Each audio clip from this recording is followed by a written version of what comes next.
You're listening to Love, Guns and Freedom with Luca Zanna on UnitedStates.fm. You're listening to Love, Guns and Freedom with Luca Zanna, and this is the second hour, the hour about guns. Today is going to be an exciting show more than ever, and I tell you why. Not only are we going to talk about guns and exciting things when it comes down to the Second Amendment, especially comparing with Europe and Italy with America, and also comparing between California and the state of Arizona. But also it's going to be an interesting person. As you know, I wasn't born here, not because you need to remember, you just listen to my accent, but it's fun, it's beautiful when I see other people like me, also from the same generation, I'm almost 48, to find out that we had the same path, almost the same journey, the same dreams, the same challenges, and we're here. And we found each other. Honestly, found me, and I'm very thankful for that. This is going to be my guest. He's a former Italian guy that he was born in America, but we will ask more from Italian parents. And the exciting thing is that he's here in America now, following his dreams with his family. And he's a man who also understands the Second Amendment and has incredible, very interesting, successful business. I really like the idea also what he does for a living. And also he's able to share with us exactly the reality for a citizen, for a law-abiding person in Italy, how difficult it is to own or even carry, don't forget about that, a firearm. Okay, his name is Phil Olivieri, and he's here with me right now. Phil, are you there? I'm right here, Luca, and hello, everyone. I'm so excited to be here with everyone today. But, Luca, I need to thank you about 1,000 million times for this ominous introduction. It was just huge. No. And I loved every second of it, and I'm not kidding. And it's just that by listening to you saying certain things, we know, you and I, we know that we connected probably the first instant that we got in touch. Yeah, even before that, I connected with you just by reading about you when I suggested to do that. So I decided to email you, but listening to you speak about me or just about certain things that may connect us on several levels, it was just huge. So thank you so much. Oh, thank you, Phil. I appreciate it because I tell you, for me now, the Italy that it's left, it's the best of Italy. It's the Italy of people like you, people, anyway, of course, my memories, my family and the tradition that, I still have with me. I like to eat my pasta and cook my stuff. I got my coffee.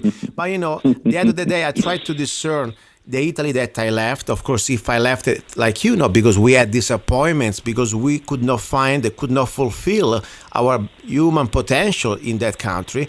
But at the same time, there is a part of Italy, people like you, that I can share the same also mindset, even if I don't know you, but I know that we have a vision of life and dreams and aspiration that keep us almost separate from a part of Italy that we left. So that's why I consider you a brother, even from different mothers, of course, and we are here in the new country, and we are trying to do our best to I don't know, as human beings, to fulfill also our spirituality, because it's not just about money. It is not just about how much money you make. It's not that. Honestly, in Italy, I didn't care about that. My family had money. For me, it was about fulfilling my potential as a human being, and more important, to try.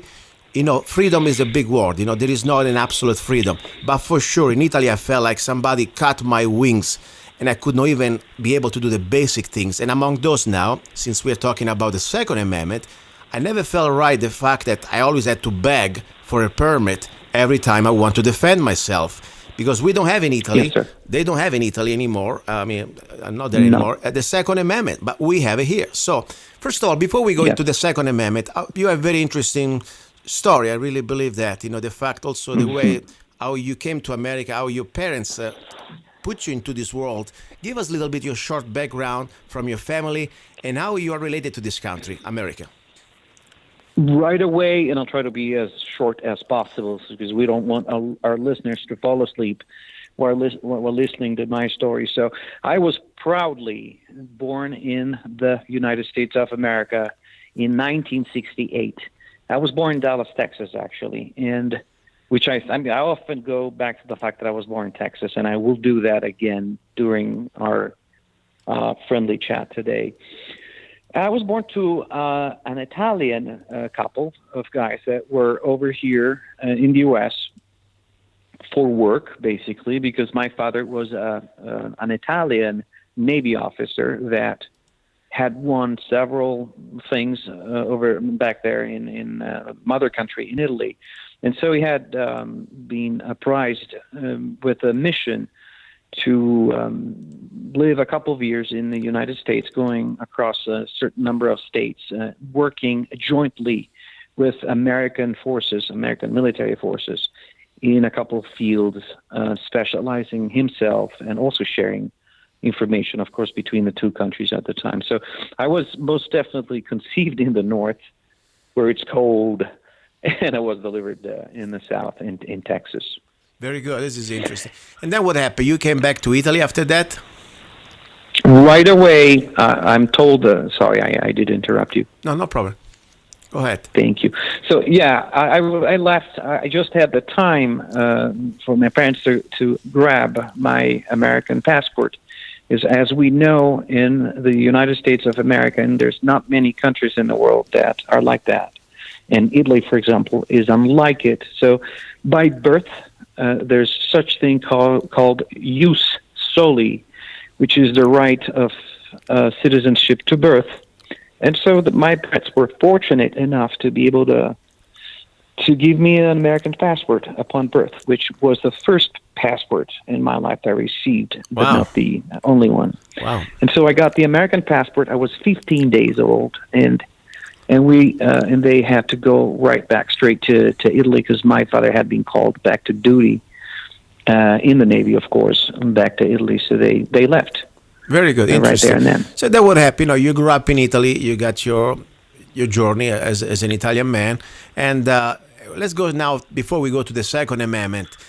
You have right now your actual business. It is into the music business, or at least is into the effects music business. Give us a short story, a little bit.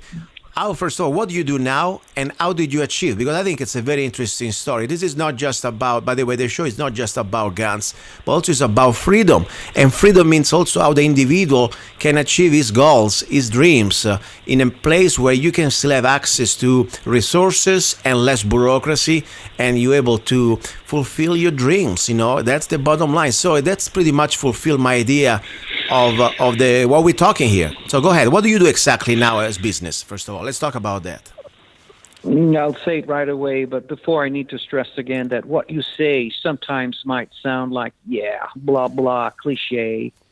The United States of America, that dream, right. The American dream, 1950s, it was born and it stayed there, in the land of opportunity that we at least heard, and I did very much in my lifetime, but it is true, all of it, and this is why what you say and the way you say it resonates with me immensely, which is why I'm even more grateful to be in touch with you. I say it again.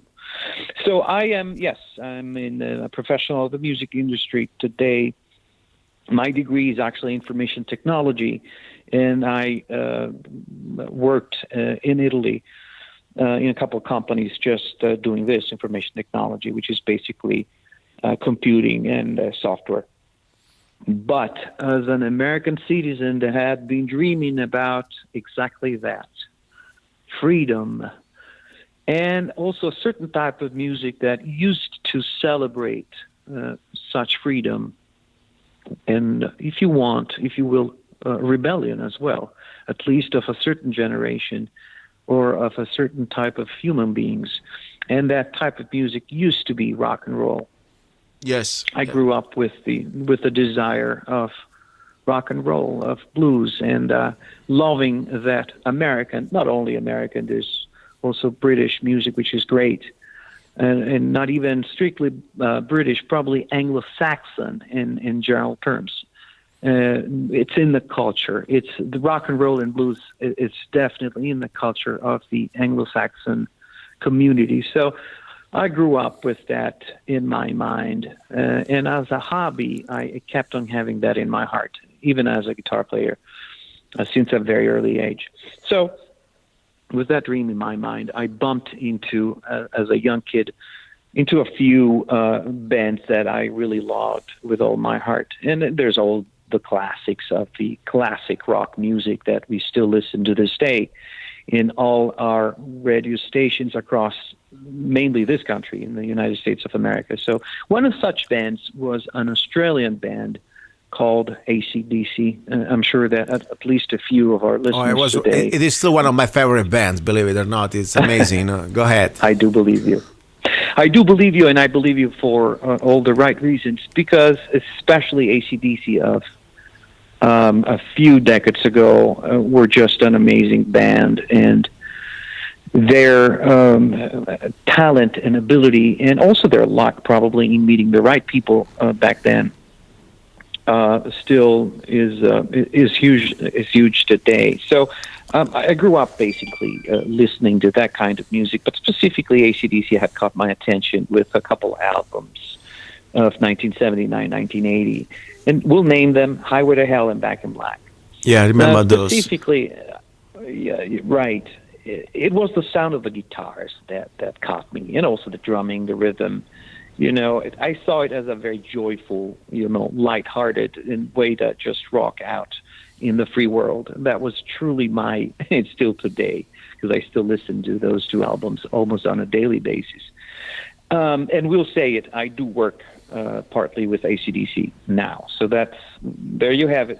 We can already say that. That's pretty nice. I tell you, man. For us, like we were kids, we had the same age, 1979 or whatever, exactly. We were little kids, and now you have a chance to say you are working. At least you're providing also a service and a product to one of our heroes. In this case, I think it's Angus Young, correct?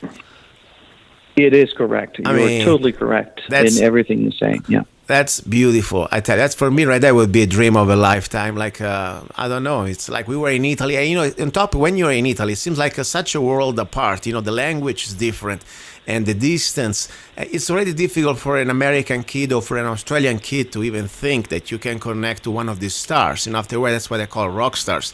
But for an Italian kid, at least thinking about myself, like, wow, that one day you can collaborate or provide a product and work with some of these guys. That's like amazing. I'm very happy for you, seriously. Thank you so much, brother. Grazie. Thank you immensely.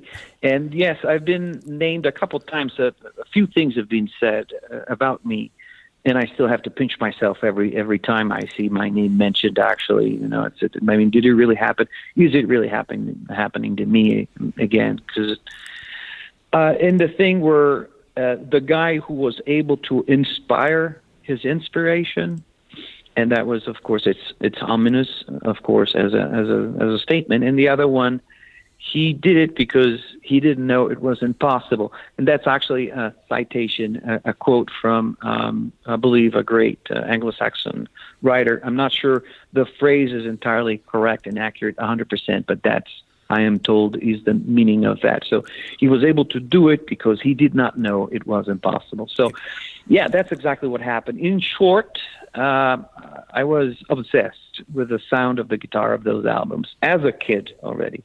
So growing up, I always questioned myself, how do I get that sound? And after a few years working and so being able to sustain myself and having some money to spend on good gear and equipment, I started amassing vintage gear. Vintage, that means, old guitars and amplifiers.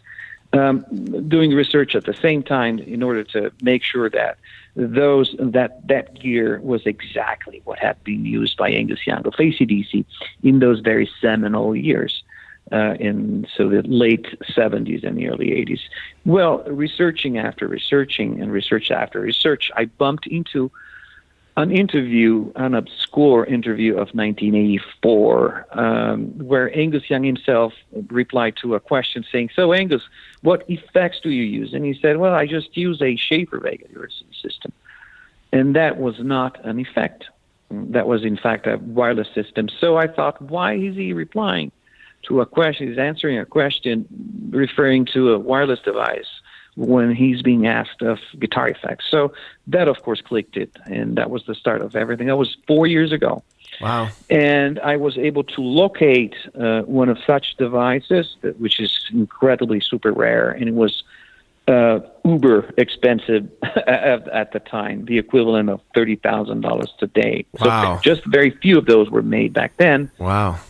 And they were all sold to the rock stars of the era, who most of them used it for very many years because of the high quality of the product itself. And yes, although the product, that wireless device was not supposed to change the sound of the instruments passing through it, instead it would change dramatically the sound of such instruments, specifically the guitar. So it was used, that specific wireless device, on Back in Black and Highway to Hell, and countless other records, including The Wall by David Gilmour. So now I was able to actually investigate even further by getting in touch with the original inventor of the device, Ken Schaefer, who is a friend, I can say nowadays, after all these years working together.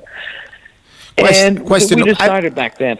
I have a question, Ollie, before we go ahead. I'm on your website right now, solodallas.com, and there is a photo, correct me if I'm wrong, because it looks pretty young here. It looks like Angus Young, hugged by another guy smoking a cigar, a cigarette. Who is that guy? I mean, first of all, is it the Angus Young, number one on the left, and who is the other guy? Well, thank you so much for this question. And the guy on the right is Ken Schaefer. Okay. And that is the that's the 24th of August, 1978. Wow. The night where Angus Young received, because they purchased it, his Schaefer Vega Diversity System unit by Ken Schaefer. So the two guys became instantly friends. Wow. So we have a New Yorker, Ken Schaefer. Today he is approximately 68 years old. So it's an older guy. But at the time, I think it was roughly 27 maybe years old. Yeah. And they became instantly friends. And of course, they frequented each other for a few years after that, also because Angus and the band AC/DC, they kept in touch just for business reasons, because Ken Schaefer would also maintain technologically that device for 8 long years, where they would keep on recording in the studio and touring, traveling, of course, as AC/DC across the world, promoting, doing their thing. And Angus was always using the Schaefer Vega Diversity. So approximately from 1978 up to 1985. And this I learned from Angus himself when I got to meet him. So, yeah, that was that magic night. And I got that picture, of course, generously, kindly from Ken in person. Wow. Pretty amazing. And that was the start. I had no idea. I tell you, it's very true. You never stop learning. I'm not really a guitar player. I play a little bit everything, and normally in the studio I don't play anything. I just got musicians playing for me. But I tell you, I always was fascinated by the different type of sounds from especially AC/DC, because the simplicity and the beauty is exactly there, Yeah. But I had no idea that there was such a piece of equipment behind. I thought it was just, okay, it must be just the guitar Gibson, and then you have these amps, and then the guy, instead there is the magic also about this unique piece of, and also not really exactly, I mean, how much cost, or at least used to cost for the average rocker, like for example Angus Young, one of these system. How much was the price, the retail price? Yes, it was, as I said earlier, it was around with an indexed price today's. Nowadays, it could range from, I learned, $20,000 to $30,000, depending on how we indexed it. But the price back then in 1976, which is exactly the year where it started to be commercialized, it was $5,000. And that's American dollars back then. That's not exactly the typical, a Boss box for $99 that the average kid can afford. I mean, that's probably for Angus is okay. It's a spare change, but man, it's still a kind of interesting high-end price, you know? Yes, not really, actually. Not even for AC/DC. Back in '78, when they purchased it, they were not at all rich yet. Oh, yeah, and you're I know right. this for a fact. So they were starting to make some money, but not much at all. And in fact, they needed to tour desperately all the time. Yeah. We can definitely say they were still poor, actually, at the time. So I'm sure they made a huge effort in order to buy that unit. And in fact, they only bought one. Yeah. One unit, and just for Angus, not for the brother, because they couldn't afford it. And at that time, John Lou, they most of the pedals that we can see today on the market, they didn't exist. Yeah. You know, they had a bunch, probably 2-3 pedals. A wah-wah, for example, that was probably developed in the 60s.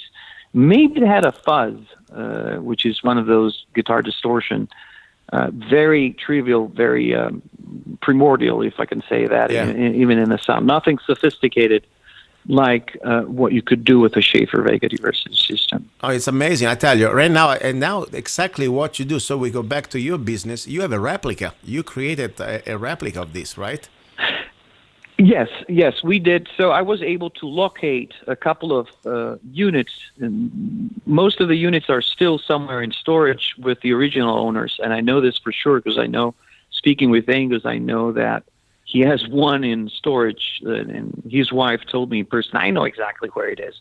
And Frank Marino, for example, who is another pretty famous player, is a Canadian, if I'm not mistaken. He also told me personally that he still has his in storage and uses it every now and then just because of the sound. So I couldn't find any, and I searched for a year approximately after my discovery. So eventually I got in touch with the original inventor, and I was in Italy at the time, but I wrote a number of emails to Mr. Schaefer, and I finally broke through because he didn't respond to me immediately, but he went to my blog because I was starting to blog my research with, and I had a pretty popular blog at the time because it was just an AC/DC blog where I was researching the sounds of the classic rock and the way that they used to make music back then, and so many concepts relating to how the sound was made and recorded, and how people used to play back then certain instruments. And so, enamored with all this, I started a blog, and I sent Mr. Schaefer several links to my blog, as well as my love letter to him, explaining why I really admired him so very much. So after a while, he answered me, and he said, well, I have a couple of units for you.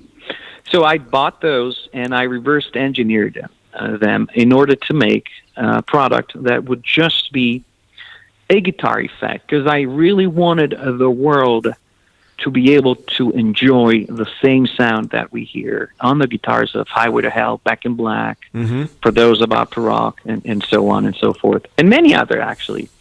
Albums, because not only rock and roll guitar players used to use the Schaefer Vega, also funk bands such as Earth, Wind and Fire had the Schaefer Vega, but also Chic, for example, had. So, funk music. Yes, it I was like great those. for that as well. So I thought this is a device that really can change the sound of the guitar for the better, whatever musical genre you are attached to. And so I said, it's really worth to reverse engineer this, and I did it, and so we started selling the first units, the first few hundred units, directly to the members of my blog. Wow! And after that, I think Angus Young came to know that we were doing this replica. I called it. By signing a contract with Ken Schaefer himself, we called it the Schaefer replica because, in fact, I wanted to clone and replicate that sound. Yeah. So Angus Young of AC/DC heard about this, and he called us. He summoned us to the studio while AC/DC were recording the latest and last AC/DC album. That was a couple of years ago, if my memory serves me right. And so it was Rock or Bust. That was the final name of the album. And so I got to meet my hero, and I was terribly afraid of that moment. and so we flew to Canada, Ken Schiffer and myself, and I've never been that nervous as I was walking the stairs up to recording room number 1 in Bryan Adams' recording studio in Vancouver, which is where AC/DC usually record their albums. The past 5 albums, I think, have been recorded in Bryan Adams' recording studio in Vancouver.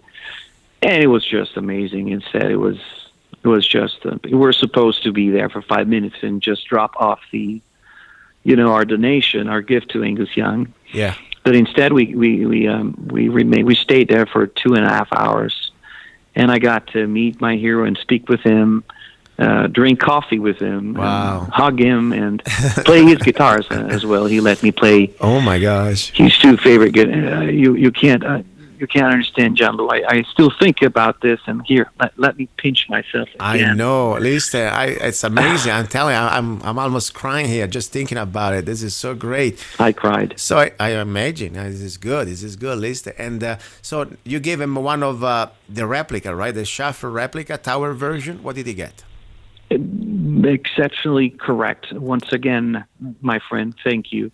Yes, I gave him a serial number 001. Wow. A tower-ish looking, so it looks like a little tower. It's a black panels, and I molded it. We molded that looks.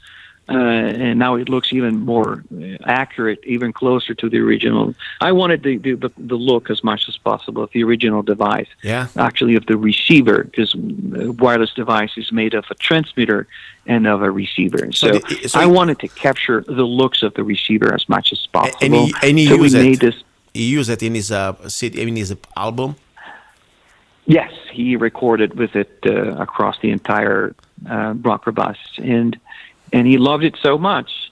I mean, people said, "Oh, you gave him back his sound, Phil." Oh, and I'm not sure. I mean, Angus Young is his sound, and as you were saying before, you were speaking about bone tone, whether you knew it or not, John Lou. You were speaking about that. So each one of us has their unique sound, which is a byproduct of our timing, our touch, the way we approach the instrument, So it's very hard to be Angus Young, whatever you do, even owning the same gear. But we can approximate ourselves as much as possible to those guys by getting the right gear and the right equipment.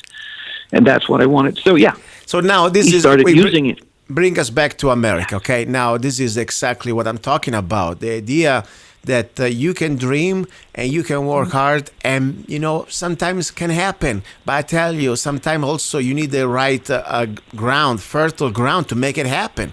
Because I remember in Italy, just to have a permit to have a garage was a nightmare. Don't even want to go there. Don't want to waste the whole hour. But the point now, it brings you back here. You are in America. Where exactly do you operate? You have a shop? You have a business? Where exactly? I am here. We're here in Southern California as my wife kicked my lower part of the back when in Italy, and she said, "Okay, dude, we are having success with the product. You were born in the States. You have an American passport." And she's from Tuscany, gorgeous Tuscany, and we have 2 small children. And so she said, "Why don't we just kick our life and really try for the better? Because you can work from any part in the world, Phil," she said. "So why don't we go to the U.S.?" Yeah. And she had fallen in love during our trips with Southern California, with San Diego. So we established ourselves here, and it is still where I'm speaking to you from and where I do operate our little company, Solo Dallas LLC. Very good. And I tell you something, my first landing spot was in California, exactly when I was fresh out of the boat, as they said. Even, of course, I didn't come by boat. I came by plane. I was exactly in Studio City. And then, of course, comparing to Italy, I was feeling like every day I was like a drunk of this desire of doing things, and the potential is beautiful, just dreaming and thinking and making it happen. Then you start to realize that 50 states, even of course they are becoming more and more the same because there is a central government trying to make all the same, but there are still different reality, different approach, and also politics. And for me, politics is not an abstract concept. Politics means how you can decide how to run your life and how much government you're going to have between you and your freedom. And that's why I realized that California, unfortunately, as much as it was a great opportunity and feeling comparing it from Italy, to Italy, excuse me, then when I started to see around, like for example, Arizona, and comparing to taxes and regulations and all the crap they do, and of course now we go also to the Second Amendment, I say, you know what, it was great California, but I couldn't run fast enough to cross the bridge, the Colorado River, and came to Arizona. But that's another story. Right now, I want to ask you something. Let's talk about the Second Amendment a little bit. We talk about, for me, this was very important. It was about the idea of freedom, the idea of dream, and the idea also as like people like yourself and myself. We came from another place. We came here with the opportunity to also to risk and to try and to fulfill our potential. That's for me the most beautiful thing. This is the real, let's say, manure of all this. It's called freedom. You could not do things that you want to do if you have regulations, if you have oppression, if you have overtaxation. That's why I think freedom is the engine that is going to move the world. Freedom and love. Now let's talk about love for our rights, and love also for the right to self-defense. You were in Italy one of the few people that I know, really, because it's very hard. One person was my uncle that was a general in the army, but it was a kind of a special class. When you're a general or a police, you have that type of privilege. But for regular citizens, very difficult. You were one of the few people that I know, civilians, were allowed to have at least a collection of weapons. Tell us a little bit, first of all, what type of reality do you have in Italy compared to America that they don't have in Italy a Second Amendment? Go ahead. I will tell you with love, in fact, and I will be talking about the subject extensively, and you will stop me when it's too much, because I studied the matter thoroughly. And the reason why I had to study it's because I've been a fun and a gun enthusiast for my entire life. Since a child, I remember drawing guns and military battles for all the good reasons in the world. To me, we were the good people, the heroes, the guys with the values. And so the guys that wanted to defend the world and themselves from the bad. So I grew up with that mentality, and I always associated that mentality to America. So was it because I was born in Texas that the planets lined up in a certain way that day? I don't know. But I grew up with the gun, not gun nut. I know that this expression exists here in the U.S., and it might scare away some people. I'm not a gun nut in a certain sense that might be perceived here. But I am definitely a firearm enthusiast. And when I say firearm, I mean I go back to black powder muskets.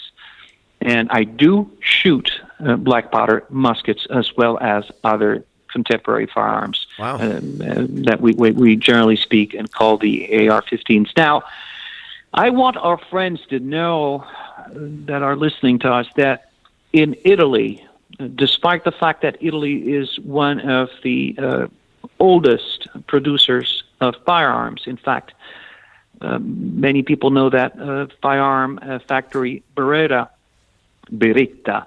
as the Italians would pronounce it, yes, was founded 500 years ago, and it's probably the oldest firearms factory existing in the world. So, and it's kind of surprising to find out that the Italians are not at all firearm enthusiasts, but a very small minority. So, if I can say something, Phil, it is not just the fact that there are not enough firearms enthusiasts. The problem is that there is not a right there is no Bill of Rights. In this case, there is not a Second Amendment right, and this is not new because if you look at history, since the time of the Romans, there were the Romans, then there were the slaves. And beside, even the soldiers in the city, they were not allowed to have a weapon. And then you go to the time of the popes and kings. Yes, the kings and the enforcers, soldiers, they were having weapons. But the serfs, the regular people, They were not allowed to have weapons. It was never a right. They were given weapons only when they had to fight for the kings or lords. So it's in the culture of to die for them. Yeah, exactly. Precisely. So since the beginning of times, if we go back to the Romans all the way to the different times of the lords and kings, and then, of course, then we became what's supposed to be a republic, but we know it is not really a republic. It is just another form of control way that there is an elite class, in this case, bankers and politicians. They have every guns they want because, all these escorts that they have, the escorte that they have, the parliamentary, people working for but citizens, Parliament. They're never allowed to have a right to defend themselves. That's unfortunate. No. That's why I don't think there is the culture. Because I think every human being would appreciate the fact to, even for sport and recreation, they would enjoy that. But it becomes so difficult, all these loops and permits and fees and, kissing butts all around. That's why I don't think there is enough gun enthusiasts like that. But I tell you, there are some great shooters. I'm in touch right now with the Instructor Zero. You ever heard about him? Instructor Zero. Yes, of course. I know Instructor Zero, of course. He should be on my show pretty soon. I mean, that guy, at the beginning... Oh, wow. I had no idea was from Italy. I say, he's such unbelievable to find. I knew, yeah. He got such a great... Because, we have here 200 million people, 300 million people, and everybody has somehow, depends if you live in California, New York, or states like that, the opportunity to train, buy every gun you want, all the ammunition you want. So you got a great pool. In Italy, to get somebody like Instructor Zero, where there is not really the ground to even train and to own a gun, that's amazing. I think we would have a great shooters in Italy if we had more opportunity to have less, repression by the government. But please continue. I wanted just to interrupt. Keep going what you were saying, please. Oh, you did not interrupt. Matter of fact, you contributed and you added elements to the discussion, and it's very important. You did two things by telling what you did. You went back to the history, which is fundamental for us, and we have to do it, and the Italians don't do it nearly enough. They get lost in the process, and they are very biased with the way they go back to analyzing history, their history, which is extremely troubled, and it's a history of a suffering country that was never a whole country until 1861. So it's a very young country, and the Italians make the mistake of thinking that Italy, such an old country. No, Italy is a very old land that was just a geographical aggregate of regions that had a very diverse history, one from the other. And many of those regions were just subjugated over the centuries. And the mentality that we are still reflecting, that you are talking about today, it's still that subjugated mentality that you are referring to. And it's a byproduct of that particular Italian history. And the Italians should definitely do an exercise or two more to go back to the right way of reading certain history that regard themselves particularly. So I'm very well aware of this, which is why I consider it a blessing to be in touch with you. So Phil, tell us exactly, for an Italian man like you are, you were there at the time, and you had that passion. You wanted to have guns, at least as a collector. Of course, it's not easy to have a concealed permit. You will tell us that. What exactly, first of all, how did you even start the process? First of all, you need to find a place where you can buy the guns you want. And I heard you had a great collection. Tell us exactly what type of collections did you have, and then exactly what type of loops and type of permits did you have? And more important, did you have a chance also to have a gun with a permit to carry for self-defense for your life and your family? Well, I had a 70 pieces firearms collection. Wow. And because I was very, very into mostly U.S. firearms history. In fact, I started with black powder, and I started with the muskets, because the muskets they were something I could actually purchase without a license in Italy. You still have to provide identification papers and all that to the shop, but you can actually buy such smoothbore firearm, these muskets, but you can't buy the powder, the black powder, if you don't have. Oh my gosh! Yeah. Okay, so you start with the muskets. Then what did you do after the muskets? What did you evolve? I mean, what did you get? Well, the Italians say they have this thing saying "la fame vien mangiando." Yes. So the more you eat, the hungrier you get. And so I discovered that really. And I was around 40 years of age. I'm just like you. I'm 48 now. And only at the time I found the courage to start my path towards something that I had wanted my whole life. So get the guns. Go get your guns, Phil. So I started the process. It took me 6 months, in short, to get the license, and I had to go through 2 medical examinations. Wow. In order to ensure that I wasn't crazy or I didn't have some strange behavioral defects or issues. Provided that those 2 medical examinations really proved that, and I don't think they did, because you just sit in front of a doctor. Hey, hello, doctor, how are you today? Good, how are you? Great. So tell me about yourself. What's your name? Good. All right, that's okay. Goodbye, thanks. So that was about it, So was that a thorough examination? I don't think so. And I don't think criminals are never going to go through that examination, okay? Somebody really wants to get a gun on the black market. They can buy an AK-47 full auto everywhere, even in Italy. So much that in France, somehow, allegedly, we know that they bought full automatic weapons for the terrorist attack. Continue, please. And it's easier today than ever in Italy to get such firearms because they get them from the East Europe. And there's hundreds of thousands of those AK-47 in full auto that are ready to be purchased for €100 or less. Wow, that's a deal. Nuts. That's a good price. That's really the case of calling them nuts.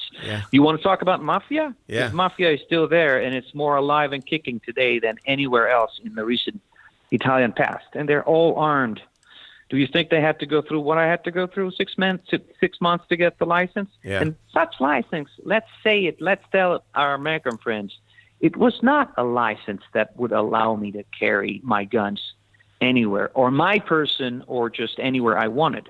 That was a detention license. I could actually own the firearms with a very limited number of ammunition, which is numbered in 1,500 rounds for rifle, and up to strictly 200 rounds, no matter what caliber. Wow. So the sum of all the calibers you can own amounts to 200 rounds per pistols.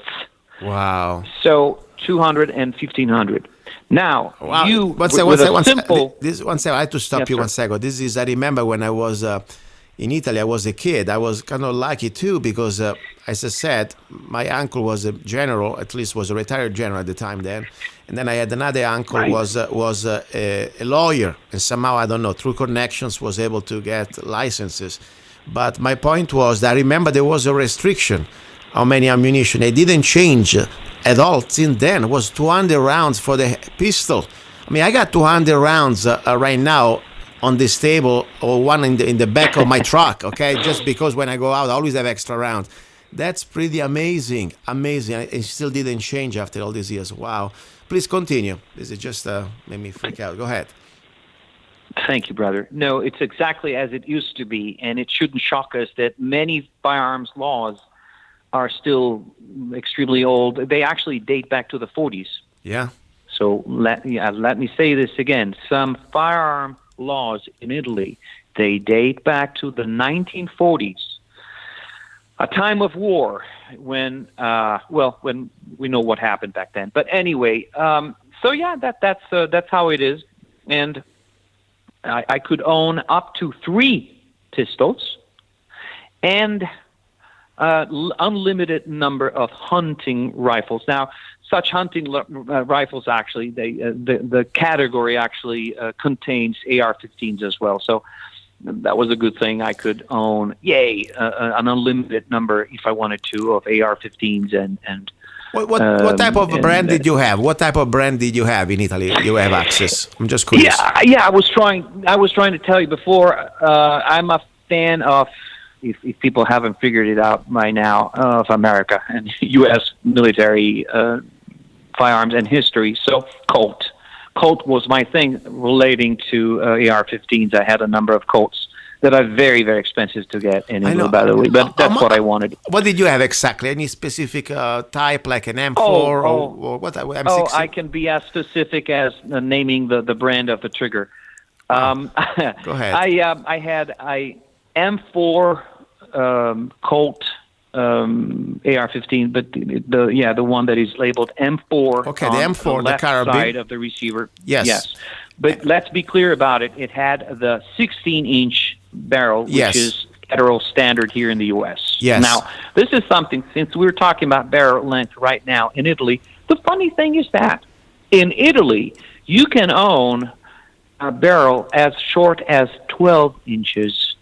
So, and it's not a federal, of course, because there's no federation in Italy, but it's funny because that's more permitting, if you will, than the federal regulation regulating, in fact, the length of the barrel length for a general rifle, 16 inches. So in Italy, I could actually have a shorter barrel, 14.5 inches, which is the military profile length barrel for M4s. But Colt M4 were imported with a 16, which is the more common one, even here in the U.S., of course. And I'm not aware. I have a question for you. Magazines. We have in some states, in these states, for example, in California, New York, they are like high capacity ban. You don't have, of course, it's amazing. They call it high capacity. I say full capacity magazine, but let's say if you have more than 10 rounds, you can become a felon in California. I saw in New York now if they have 8 rounds. I mean, something amazing. What is in Italy? When you had your M4 Colt, did you have any restrictions on the magazine? Because normally the standard military magazine for the M4 is at 30 rounds. What did you have there? Now, this is another one of those funny things that happen in Italy. And you could buy 30-round magazines, but you could not plug them in your rifle. So you could own one, but God forbid you're found with one inserted, even empty, in the rifle. Yeah. You cannot do that. You could own it. So I owned a number of such magazines for my collection. Wow. But I wasn't supposed to go around with them at the range because God forbid.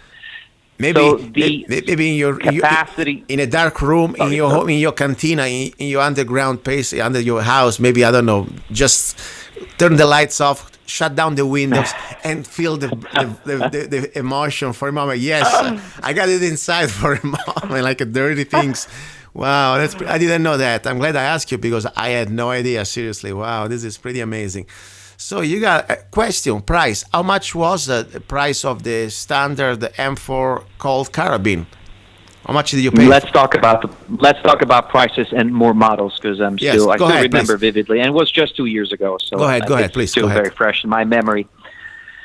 So let's put this black and white. But just to remember our American friends, in Italy, the current standard magazine capacity is 5 rounds. So it's less than in New York, where I think it's 7 or 8, as you mentioned, and it's 10 here in California. So let's remind our friends, even Californian friends, that they still got it somewhat good compared to how it is in certain other countries around the world, first and foremost Italy, of course. So that was one thing.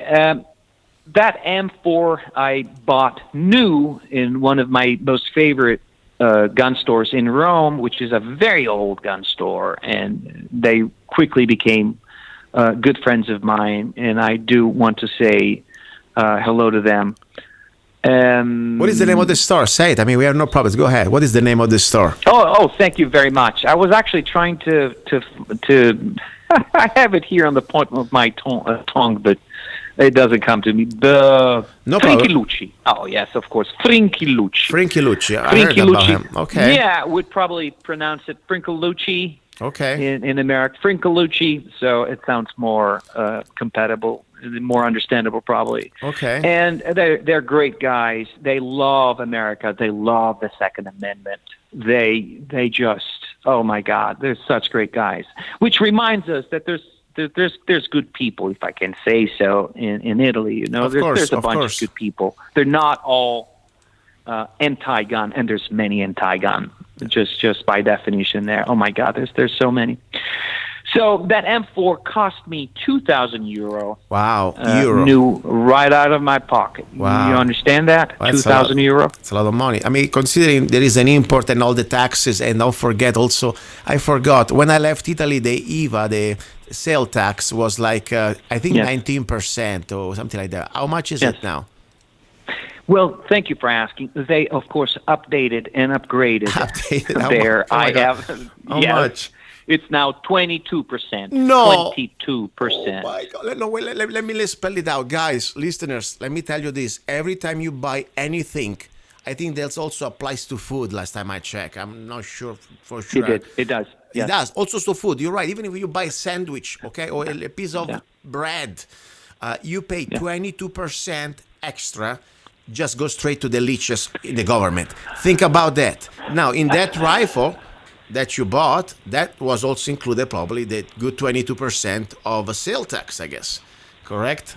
Yes, it was. Yes, wow. Yes, it was. And we don't even go to the import-export. Okay, this is amazing. Keep going with the list, please. This is kind of exciting stuff. Oh, yeah. With joy and with love. And one of my other favorites, of course, was the M16A1. Now, this is another funny thing you want to hear about, Gianlu, you and all our friends. Now, M16A1s that are a no-no here in the United States of America, and I'm referring specifically to the lower receivers that are marked M16A1s, and they used to be full auto. Now, we know that in certain states here in the U.S., we are allowed Class 3 firearms, and specifically we can buy an M16A1 or 2. Or they are, of course, very expensive, ranging, I believe, in a $25,000 price range. Well, in Italy, you can buy an M16A1 that has been demilitarized strictly to single fire mode only. So, I mean, of course, you're talking about semi-automatic, or strictly semi-automatic. Yes. Semi-automatic. There's no way for nobody to go fully auto. Yeah. There's no, just for the people in the military. Yeah. And carabinieri, some police forces, they can use some submachine guns. The beautiful Beretta M12S, that is a full auto 9mm submachine gun that I always loved while growing up as a child. But they are the only forces. There's no civilian whatsoever on the planet with no special powers or nothing that can ever dream of owning a full auto firearm in Italy. It was there back in the day before Second World War and probably right after Second World War, but that lasted very, very little time, and it was quickly converted to single only. So, but the thing is that you can own an entirely original M16A1, including the lower receiver, which is banned here in the U.S. You cannot own being converted. They need to be destroyed. The lower receiver here, military lower receivers that once were fully automatic, they need to be destroyed here in the U.S.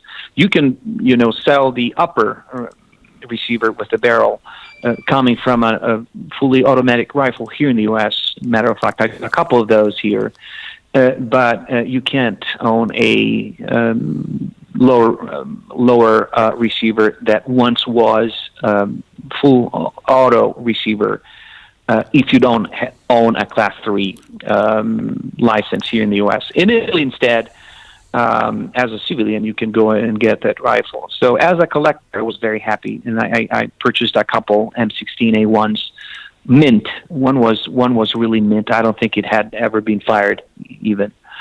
And then I had Phil, 1 second only. Talking about ammo, I mean, normally for this type of rifle, we're talking about 5.56 or 223 Remington. What is like the average price, for example, for a box of 20 rounds for a 5.56 to feed one of these AR-15 rifles?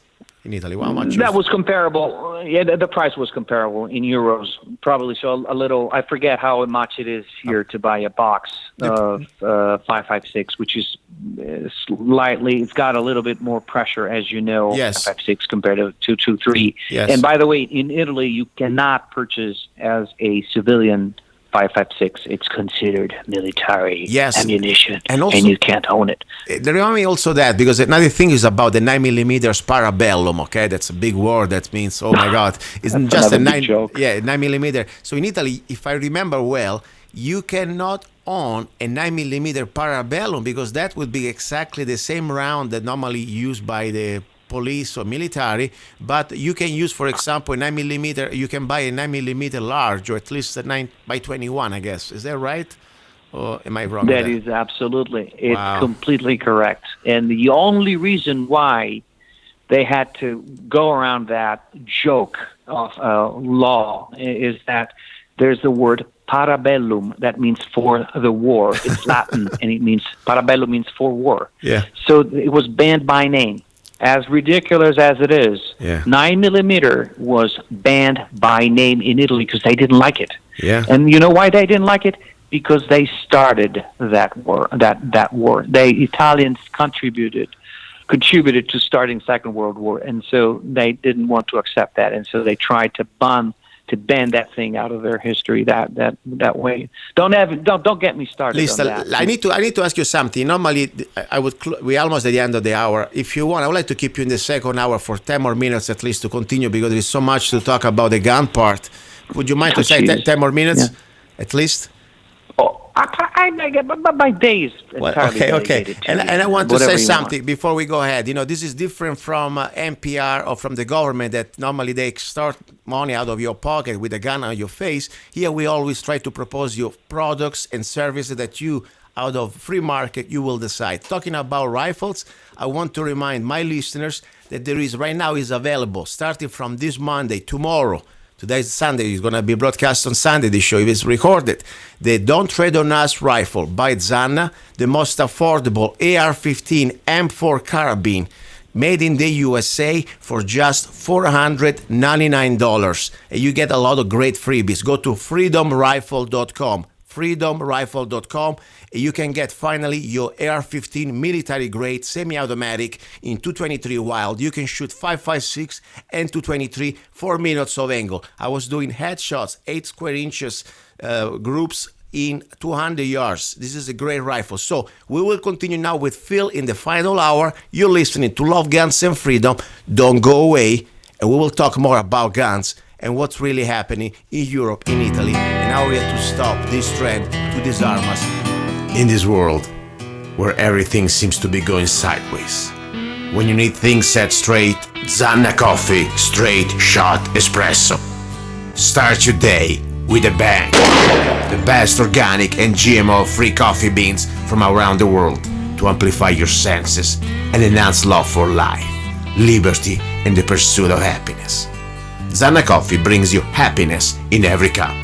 Fair trade, certified, sustainable, organic coffee. That means we do not use slaves. Free Zanna songs with every coffee bag. Find Zanna Coffee at www.zannacoffee.com. www.zannacoffee.com.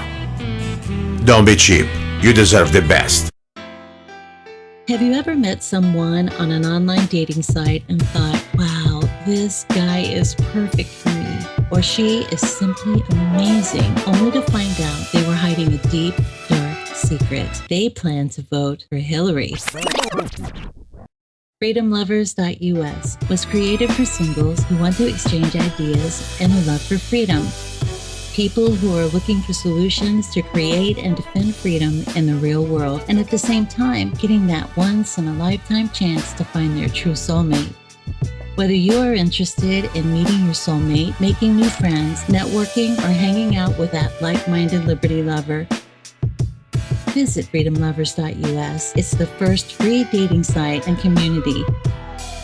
So patriots, don't waste your time with other dating sites. FreedomLovers.us is the place where like-minded singles really click. Here we go, guys. You're listening to Love, Guns, and Freedom with Luca Zanna on K-Talks 1340 AM and on United States.fm network. This is the final hour. Normally we talk about love, pasta, recipes, my coffee, and of course the dating, the free dating site, freedomlovers.us. Remember, it's there for you free. It was an act of love. Go to www.freedomlovers.us, and I hope you can find like-minded people. You don't need to be horny or just to get there and to find some sort of a date. You just to find a friend, a like-minded person. So try to get together. Go to freedomlovers.us. It's completely free. Now we go back. I have this great guy. I'm so glad, so grateful that he found me and we found each other on the internet now in real life. He's from Rome, or at least he used to be from Rome. Now he's from America, and his name is Phil. And it's an incredible story we are sharing.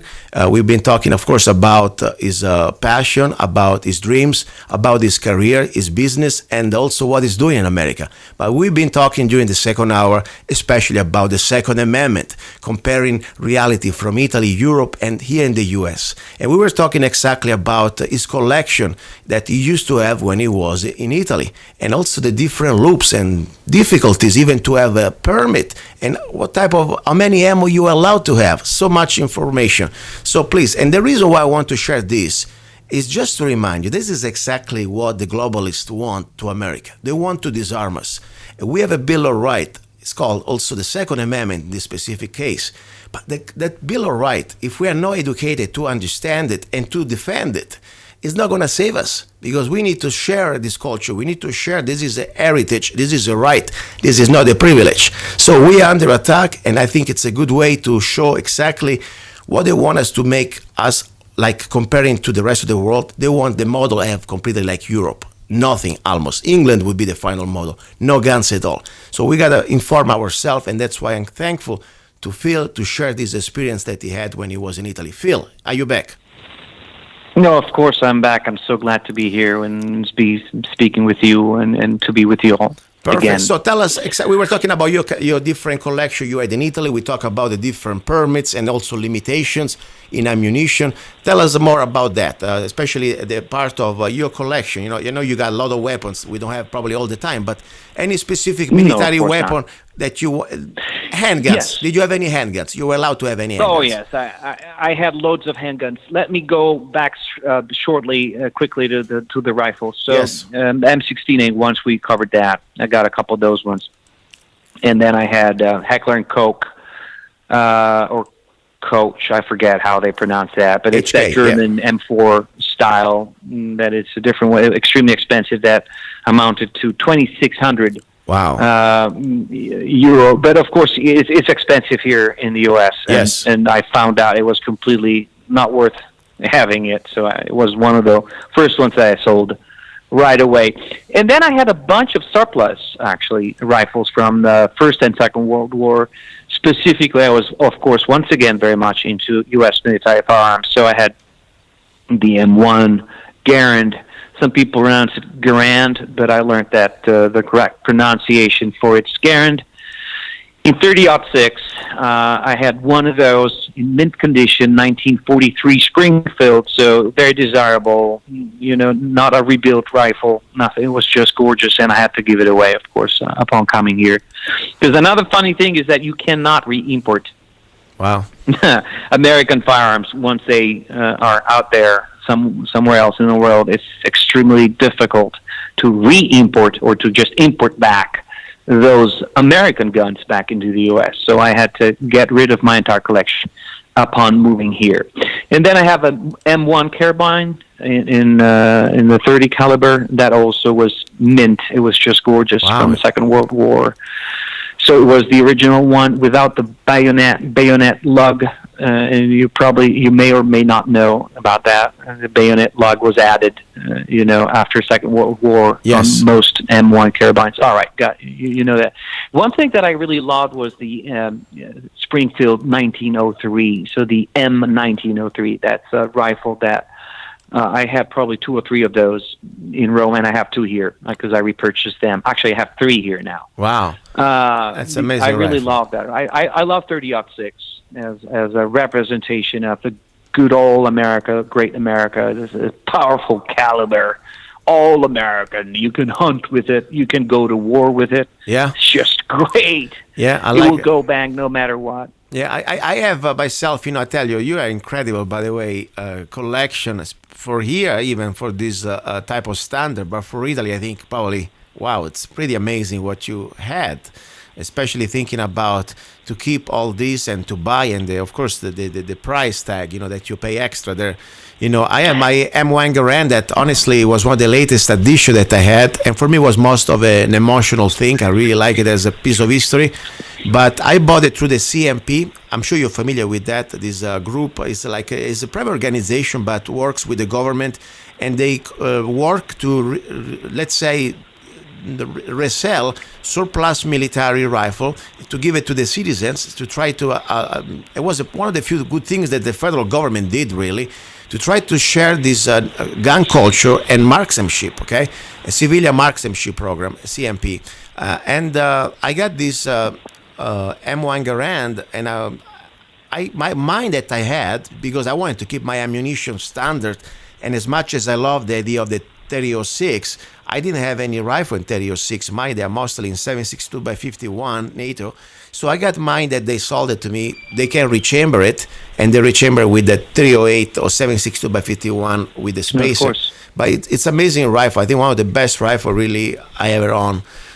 So you have one now, M1 Garand 2 here right now. Did you got one? Oh, yes, of course. And I got it. I'll let you speak about the CMP because it was important to let you give the message entirely as one statement.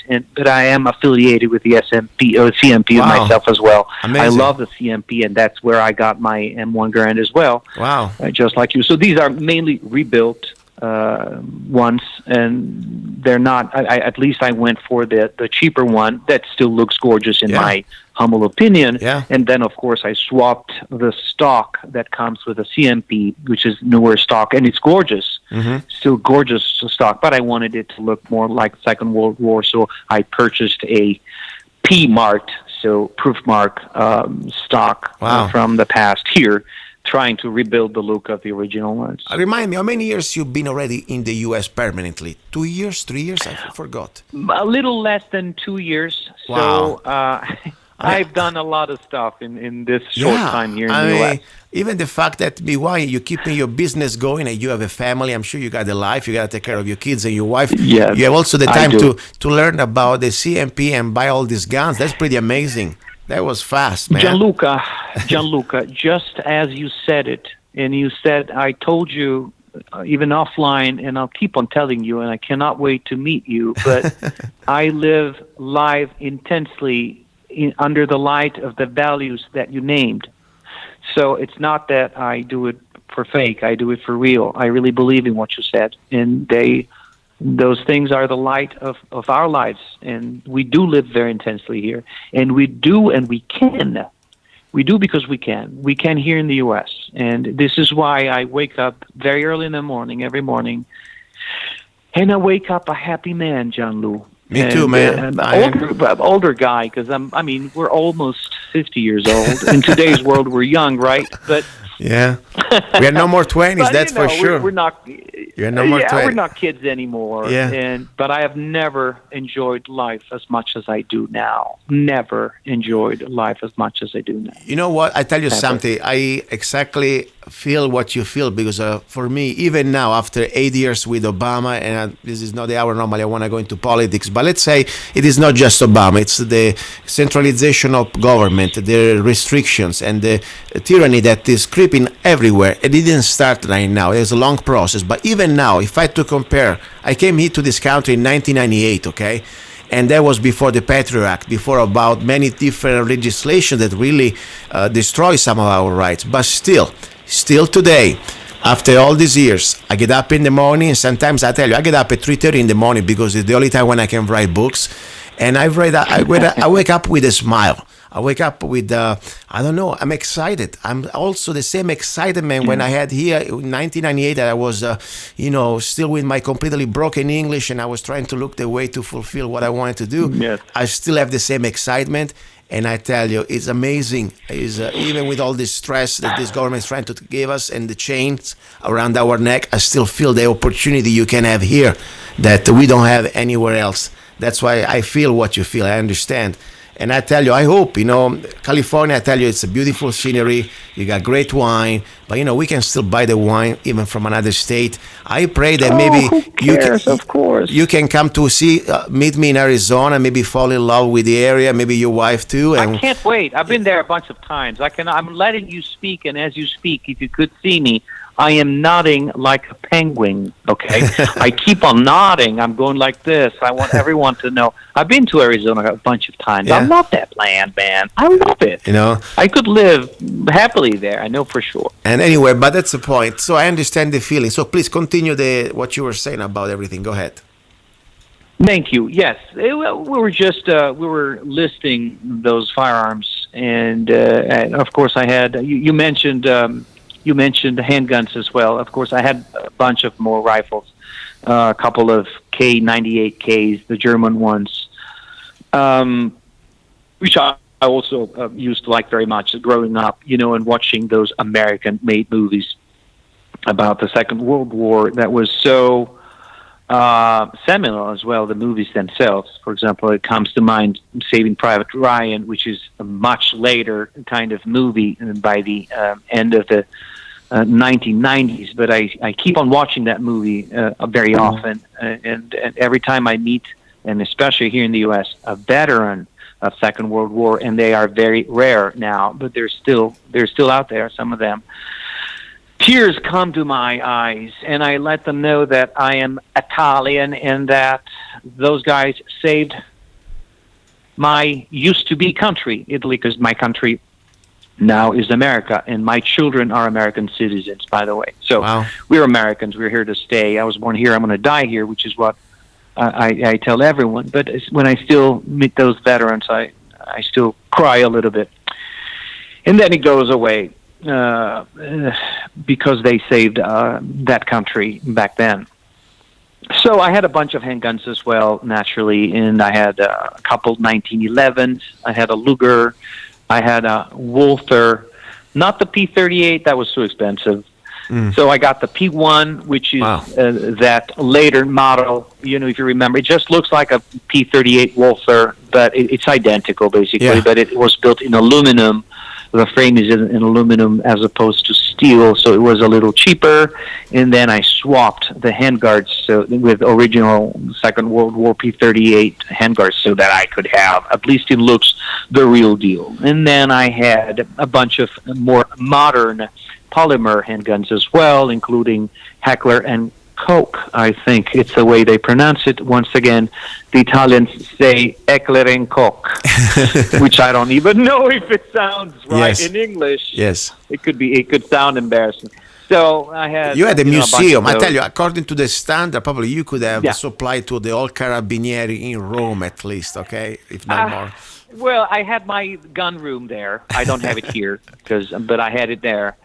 And I had a bunch of uniforms that represented America across the centuries. So I had Revolutionary War replica of a uniform of that kind, because, of course, I started shooting black powder first, even before firing modern smokeless powder with modern contemporary guns.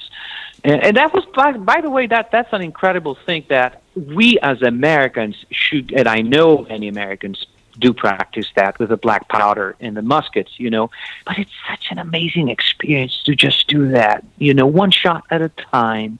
You have to put your lead ball inside after you put the powder, of course, and then you have to put the powder in the pan. You have to be careful. You have to keep the powder dry and from flying away, and you have to keep from flinching when you shoot the musket, because it's going to go off in a big cloud of white smoke that smells great, by the way. It's going to go out in in the sky. So it's really an amazing thing. I had to get in Italy a permit for that as well, of course, in order to shoot it, that is.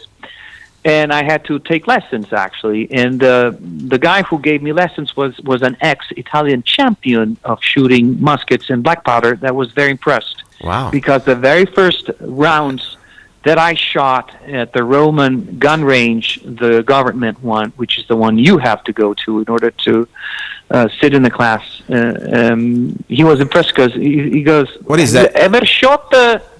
Is the Poligono Tor di Quinto? Was that one? Bravissimo, bravissimo.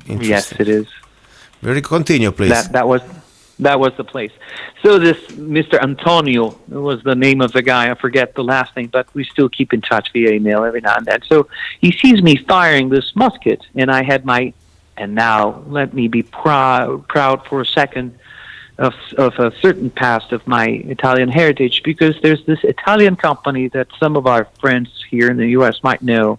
It's called Uberti. Yes. Uberti Firearms. It's a very nice replica firearm. I mean, they do make real firearms, but most of them they're replicas of real existing firearms of the past of any nation. So they do replicas of muskets, real firing muskets, of German muskets, or French muskets, American muskets, or British muskets. And in fact, we come to speaking about the great and huge Brown Bess, which was the musket that was used largely in the American Revolution by the British forces. They started with that, and of course, as the war progressed, more and more Brown Besses fell into the hands of our great forefathers that fought that war by stealing those muskets from the British and firing those muskets back at the British. So I wanted one of those muskets or two, and I bought this Uberti black powder musket.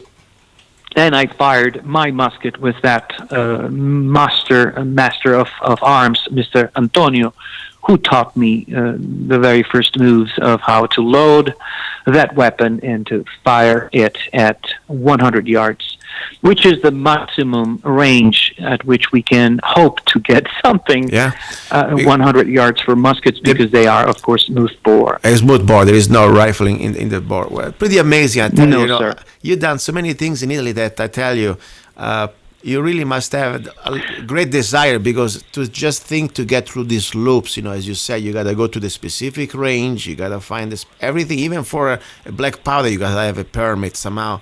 And amazing also the fact, you were able, thanks to your job, and to be able to support that, because that's kind of a costly, let's say, hobby, And I tell you, when it comes down to guns, for us, at least for me, and I think for you too, it is not even just about the hobby part, because normally for hobby I can collect butterflies or look at the stars. It's cheaper, okay? But I think it's like, especially when we come from a place like Italy, that it is not a right, and like you've been eating always bread, and then finally you can put your hands on some lobster. You appreciate it much more, and I do, as I feel like you do. And then for me becomes always the point, the rifle. It is not just something to, of course, you want to display. I have so many rifles. I maybe not as many as you had there, but I have my collections. But for me, every rifle I have, it is a main purpose. It is not even for hunt, because I don't really hunt. It is not even for historical. What I do, it is a tool that at the end of the day, as George Washington called it, it was like pretty much like the thief of liberty. The rifle for me is an instrument to remind to everybody out there that the American people have the right. It's a God-given right, not a privilege, to defend our lives, our families, of course, and our nation against all enemies, foreign and domestic. That's what differentiate us from slaves. I have a T-shirt that comes with the rifle, with the "Don't Tread on Us" rifle, and the T-shirt says, "Slaves are never armed. I am not a slave." And I would like to really, with love, send you a copy of my T-shirt to you, and as a gift, because I would love that you have it. Maybe put it on you and send me a photo, and I really appreciate you could do that. Oh yes, I would wear it proudly, sir. So that's what I say really when it comes down to these rifles. It's an instrument that we have probably. I have only two arms. You have two arms, but guess what? I like to have more than whatever I can afford. It's, Me too. I don't buy cars. I don't do drugs. I don't go to casinos, but I enjoy that. And I tell you, it's also. I don't even drink wine anymore. I don't drink alcohol anymore. Really? Okay, so, I'm still doing that. I like organic wine, though. I try to stay away from regular wine. Me too. But Me too. Please continue. I have 5 more minutes, and I want this is so much we could talk, and I have a couple extra things I have to talk today. But please continue whatever you want to say. I want to give you the floor, please. Well, thank you so much. I was keeping on nodding. You were speaking. You were saying your things, and I just kept on nodding. Now, California. Let's talk about California. We got an idea about Italy. What type of? And Italy is not just Italy, guys. Spain, Germany. I mean, England. I don't even want to tell you that. Okay, not even knives anymore you can own as a citizen. So that's the reality. Now, California. You come from Italy to California, and of course, compared to Europe, you still have. On paper, on the federal Bill of Rights, a right. But we know very well that the state of California is one of the most oppressive states when it comes down to the right to keep and bear arms. What do you think right now, as an American, that you would like to carry a weapon for self-defense? Do you have? Can you apply for a permit in San Diego? How does it work? You can't. No, you can't. In San Diego, as in most, I think I learned of the Californian territory, you can't. Or actually, it's I think shall issue. Or I forget how they call it. So you cannot ask or apply for a permit just for self-defense as a reason. Mostly, there are exceptions. I know somewhere it actually works, but it is not a shall issue here in San Diego. It is not like they must give it to you. It is may. No, so that's how we may issue. Right. Thank you. Thank you very much for that. We don't want to make confusion. No, that's okay, but that's the point to the public. So the point is this: where almost like Italy. This is so sad because think about it now. I give you just you cross the river. You come here to Arizona. Once you're a resident, you got your Arizona ID that, by the way, takes 5 minutes to get. You drive a license. You don't need to wait 30 days. And it's valid for, I think, till you're 60 or something. I mean, it's amazing. You don't need to renew every year. And then you go to, after you're a resident, you can prove that you're a resident with your ID.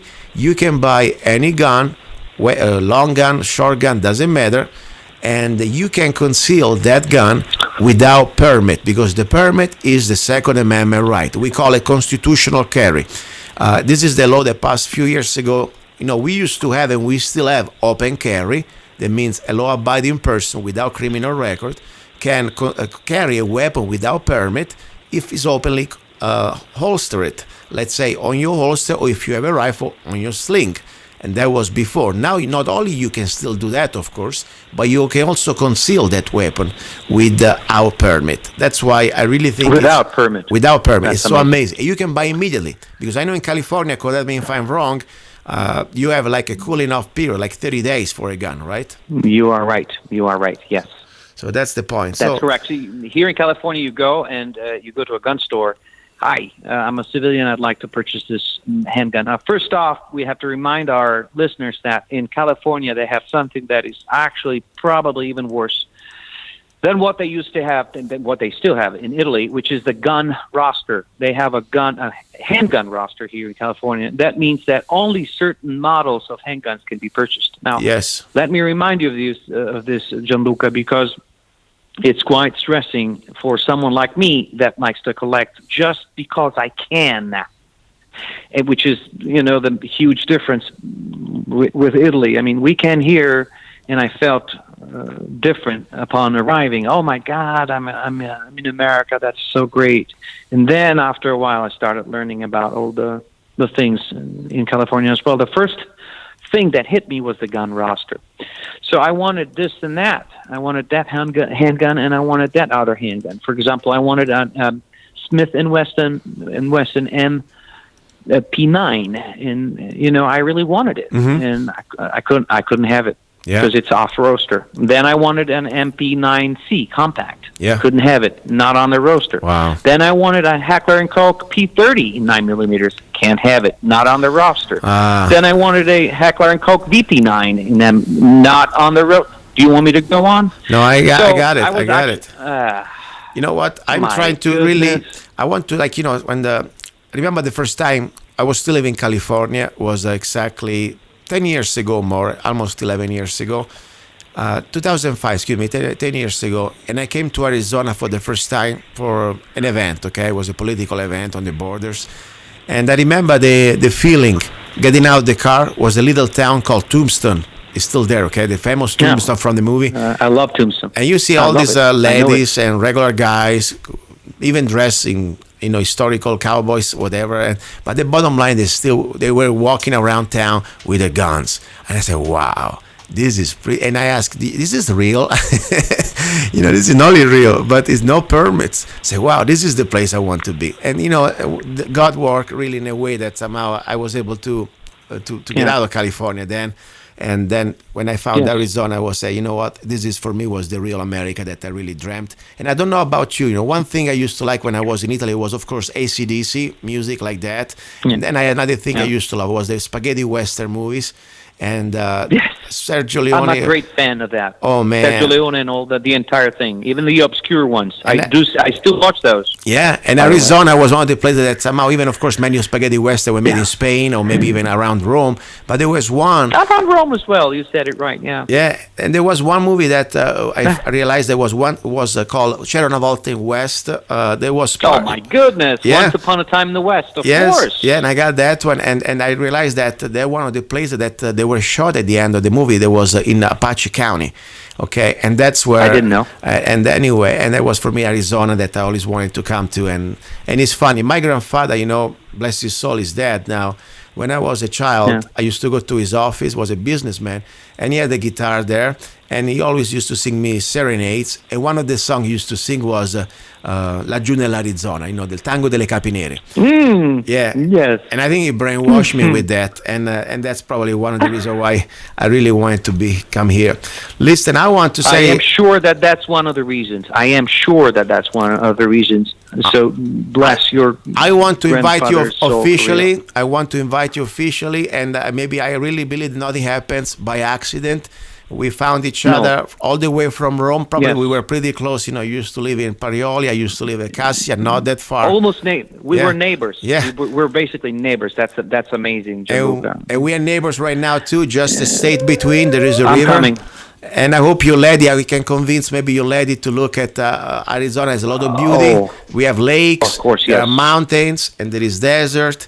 And I hope maybe I can convince you, or maybe just you convince yourself to say, maybe there is, of course, California is great, but for tax reasons, for freedom reason, and gun rights. For many reasons. And also for many reasons. I moved from Italy to here. I'm not afraid of moving between and across states here in the United States of America, as millions of American citizens, natives do and have done across the centuries even. So I'm coming to visit you. Perfect. I'm going to get you. Very good. So listen, send me your address. I have a little goodie bag for you. I'm going to get you a T-shirt. And by the way, since it's time to plug, let me plug my own sponsor. I sponsor my own show. So that's the way I keep my show free. I don't need to beg for sponsor. And I want to remind everybody that the Zanna coffee is out there. I have the new blend called 1776 organic coffee to brew a revolution. Okay, and it's great. You can go to zannacoffee.com and you see that there are specials. You can get 3 bags, and for incredible price. It's all organic, GMO free, and we do not use slaves. This is fair trade. And remember, when you purchase the Zanna coffee, you don't just get great organic coffee, but also you support the show, Love, Guns, and Freedom, and we keep freedom of speech well alive here on the air. That's what I want to say. And please send me your address. I would love to give you little goodie bags with some of my stuff to you, okay? May you be blessed. Thank you. Listen, one more time, give the website of your place, please, your Solo Dallas website, and how people can reach you if they have any questions about the incredible special effects that you create for guitar. Thank you so much. Yes, the address is www.solodallas.com, and Solo is just like Han Solo of Star Wars, which is in fact a foolish name that I put together 20 years ago, but it stuck. So SOLODALLAS as the city of Dallas. Solo Dallas, it's a whole word altogether.com. Perfect. Thank you very much. Please, guys, don't go away. You're listening to Love, Guns, and Freedom. We'll look at Zanna, a little break. We'll come back with some more news. Hey, you. Yes, I'm talking to you. You deserve a break. Enjoy a moment of indulgence. It's time for Zanna Coffee.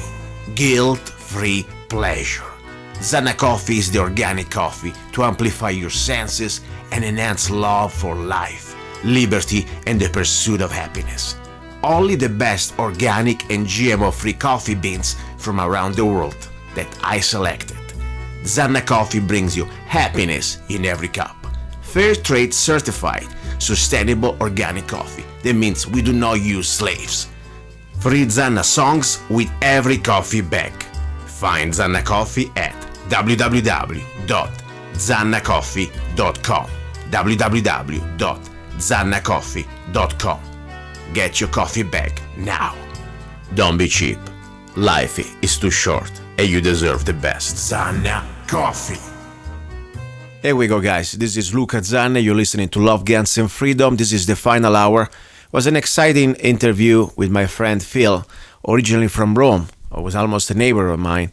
And I tell you, this is exactly the purpose of the show, is to connect people and to share also different reality, what we have in America, what we had, what we are losing, and exactly, how we're going to get it back. Now, this is also, I remind you, this show, of course, is not live. You know that. I don't like to cross the border and go to California, to the station. But, I do produce the show during the week. At the same time, I really like to have the opportunity, give the opportunity to every one of you guys to have the floor. After all, this is the microphone that I want to share with you. This is not about me. It's about we the people. And I want your help. I want your input. And I said, especially if sometimes we have disagreement, I tell you, you can tell me, you can call me any name you want. That's fine. But one thing you know for sure, I will never deny you the opportunity to be on the show and even challenge me in the arena of the ideas. Only thing I ask you, of course, we don't go here to call each other's name. We can do that on the street if you want to, but here it's about have a constructive dialogue, and of course also we have to comply with FCC rules. So anybody who wants to be on the show, all you have to do is send me an email, zanna@zanna.us. And by the way, before I go ahead now with the caller that is calling in, I would like to remind, something kind of sad. I had last Sunday on the show the case regarding the lawsuit against candidate for sheriff Corey Merriman. And of course, I invited also the other side, the person who is suing Corey Merriman, this dentist in Fort Mojave, Mr. Mark Collins, and he didn't want to come. That's fine. I gave him the chances to both of them. Corey Merriman came. Mr. Collins is going to go through probably the different process. That's fine. At the same time, I was told by somebody that this is not just somebody like, I don't like to attack privately people, people that they are not in the public. Honestly, I don't like to attack anybody. But somebody throw a rock at me, I have the duty to defend myself. And more important, I would like to challenge you. If you make an accusation, call me that you somehow, let's say, you think that...